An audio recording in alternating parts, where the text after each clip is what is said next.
OG Lee in the house once again. Thank goodness, thank goodness. Now we are talking about CRT, critical race theory. Critical race theory. CRT, critical race theory, to me is very simply teaching difficult, hard history. In other words, we're going to be teaching students, teaching young, impressible minds about how America it's got to where it is today.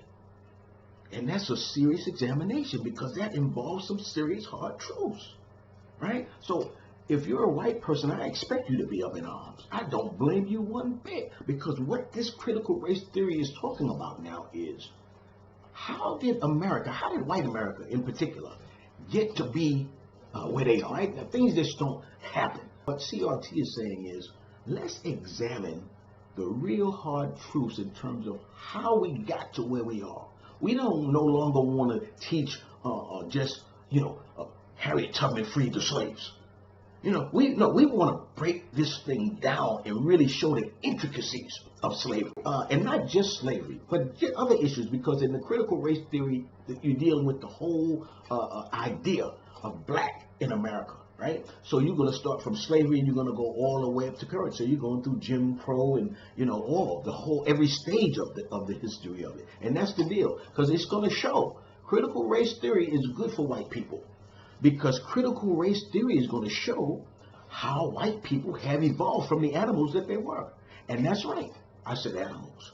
Because this is interesting too when I think about learning about different aspects of anything, but especially how slavery and the issue of white discrimination and hatred has been portrayed and taught. Because most of the stuff I learned about race in America and segregation, slavery, the whole thing, I learned it from white people. Here recently, I didn't know that the term picnic was derogatory, and that me, as a black person, that I should be offended, and it should be taken out of the American lexicon. Yes, picnic. Why? Because white people used to go to picnics, and we know what picnics are. Outside, we eat, run, have games and dance and the whole thing, right? But you do it outside as opposed to what you normally do inside, right? So picnics, we love them. Always talked about picnic, picnic, picnic. A white man told me I was supposed to be offended because picnics, when white people had picnics, and they started in like the 1800s, 1900s, they continued. But when they had these picnics, these were events that they came to. We picnicked, ate, and had fun, but there were the times when they would lynch black people. At these picnics that white people held, they lynched the black people while they ate and had fun and had games and danced around. Think about this again. Why in the hell, as a white person, would you want anything to be critically looked at about race in America? It makes you into a fucking animal. This morning, I had my air conditioning guy come out, do some maintenance for me. And when he pulled up, he said, "Hey, Leroy, I want you to meet my grandson." And so it was a great thing. And I thought, wow, here we have another generation. It's his son and his grandson now. They all are in this AC maintenance business. And so I thought that's a great thing to be passing that on to your family. So now imagine their ancestors, just as they would pass on their livelihoods, they would also bring their grandsons and children to lynchings. Just as they wanted their sons and grandsons to know about their family business, they also wanted them to know about lynchings. They wanted that to also be a part of their history, their culture, and their future. Lynchings at picnics. Now that is some dastardly animalistic shit. So why would I want to teach anything or have anything taught to my kids about critical race theory? This is a hard history to look at, to bring back up, to regurgitate. When I was a medic, when they taught us on a poisonous type of things that people could ingest, they talked about acidic type of things like a Drano and what have you. And they said, like, unlike some things, when people swallow them, you want to give them maybe some Epicac or some milk or just something to perhaps make them throw this stuff back up that they swallowed. But with certain substances like Dranos and what have you, once someone swallows it, it burns going down. The last thing you want to do is have them regurgitate it because it's going to burn coming back up. See what I'm saying? And so this is what white people are dealing with when it comes to critical race theory. Why in the hell do we want this Drano to come back up? This is going to affect our kids and affect our kids bad because our kids are not dumb. So if you tell their kids now, especially at impressible ages, which most kids from K to 12, even though they don't think they're kids once they start getting up into high school, what have you, but they still have very impressible minds. Mom, you mean to tell me that my great-great-grandmother, my great-great-grandfather owned slaves? And you mean to tell me that we used to have picnics and watch as people? Now, because see, they've changed now. White people have evolved, let's face it, right? In terms of their race relations. So, but you mean to tell me y'all used to take us to picnics as kids and watch people get killed? You've got a serious history that they have to look at, man. I just gave the story of the picnic lynchings. So, but we don't know exactly what went on. You know, I'm sure some of those stories were changed to make it more horrific, make it more inflammatory even. Anyway, it was a horrific life nonetheless, to maintain that, the violence that had to go with that. And so, see, when a black person nowadays looks at a white person and says, hey, you guys are violent. You got a violent past. Your DNA has something in it, you know, that has to do with you being violent. They have to think about that. Because now they have to have examined what got them and their families to where they are. And it's nothing necessarily saying that it was their intelligence. Unless you want to say that it was intelligent to enslave people and violently hold people against their will. See, these things their sons and their daughters got to think about. You're not going to bring it up. You're not going to bring it up because, again, it's so horrendous, the acts that white people did against people. The whole idea of bringing people across, taking them now, you know, taking them from their families, that's another violent aspect, right? Even if you say that they were indirectly bought, you know, they bought them from some black slave catcher. Let's say you want to say that, right? You still know what went into that, right? So you are taking people, first of all, from their families, taking them from their culture, from their native land, bringing them way the hell over water to a new land and making them work for you for nothing. And then the biggest tragedy of it all was at the same time you were raping the women. If your lineage has to deal with that and start questioning, so I cannot blame any white person with any sense to be against examining anything critical to do with race in America, because you are talking about some very, very hard shit to deal with. You're talking about some painful shit on both sides. It's not like black people are thumbing their noses at white people. All we are saying is, let's let the truth come out. You go into some houses, man, and you can look and say, man, what's that under the rug? And you pull the rug back and there's shit, all kind of dirt and dust under the rug.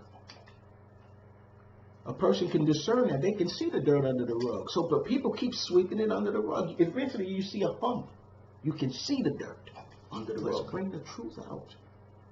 And let your kids, these current generations, and of course everybody that's still alive to examine it with the world, let's see what this whole truth is. Let's see how we got to where we are. Let's see perhaps why you have all of these people now still in poverty that are living on the legacy of slavery. But all anyone has to do is just look at what's going on in our society, the black society, to be able to see that we are remnants of slavery in general when you look at us relative to the white society. Anytime you have Hispanics come in and be able to take over a neighborhood from the white people before the black people ever touch any of the real estate, you got an issue with black people and dealing with ownership. And this has to be a legacy of some kind of slave mentality. It never went to the native black person, the nigger, the Negro, the black, the African American. No, it didn't go to him. We're still dealing with the legacy of slavery. Yeah, most of the people that are black that really hit it, and we really know about them anyway, are our athletes and our entertainment. Sports is a big part of black culture. And a lot of times it's changing now because of the evolution of the white people letting more people in, which comes from them critically examining how their past has been domineering. So when you look at the NBA, you look at entertainment, Hollywood or whatever, these are where we know black people to make a lot of money, especially black men. But we're not known on an intellectual tip, and that cannot be from the natural. No, that has to be from how our mentality has been formed here in America. And this is very important to be examined with critical race. We're dealing with a society, an economic system that's capitalism. And for all these years, we were the white people's capital. Then when they tried to kind of let it up to make it seem like we weren't the direct capital for no money, they paid us very little money. And then when the banking industry started to explode in America, and the housing industry from people, starting to work and become middle-class people, that whole lifestyle was denied to Americans, black Americans. We were denied capital in a capitalist society for 400 years. So if you start multiplying, because remember now, the magic in an economy is if a person understands compounding interest. If you have denied black people capital for all of these years, this is why we are owed reparations, and big time. Anyhow, getting back to what I was saying, critical race theory is something that would be very, very difficult for me to swallow if I was a white person. Because somewhere down the line, your family were animals. And I'm noticing today that there is a lot of pushback all across the nation. They're going to these school board meetings and really are now starting to get involved. Most people are not paying attention about the shit that's happening in school boards. School boards are usually so powerful. They have these meetings. Damn near nobody shows up. They make all of these rules and everybody goes with them. As long as they were benefiting white people, they didn't say anything. Now you're seeing this big Tea Party type shit, but for schools. See, the people are starting to see what it is now. To have a school board go against you like black people have had for so many years. White people were not paying attention, or very much at all, because the system was working for them. Now that it's not working, they're attending these board meetings. Let's try to figure out how we can hurt them. One of the ways, we could sever their funds. And when you start messing with people's money, they're going to have to act right. So all across the country, they're going to these school board meetings and they're paying attention now. They're paying attention because they do not want this can of worms open. They want this stuff to be kept under the rug. Why? Because white people used to be some very, very animalistic people, going to open up some very serious wounds. When they came to this country, most of them, right, were trying to establish themselves. They were setting up homesteads. They were starting to set up businesses. And one of the things that made them very rich was having free labor. And the only way to maintain free labor, so they thought, was through violence. And for 400 years, white people ruled through violence. And now they do not want their progeny to know how devilish they have been. We're going to open up some very serious wounds. But it's time to open up this can of worms. Anyway, this is OG Lee, and I'll see you again soon. This is why they said you never want to teach a black person that was a slave how to write, how to read especially. I'm going to start being able to put shit together.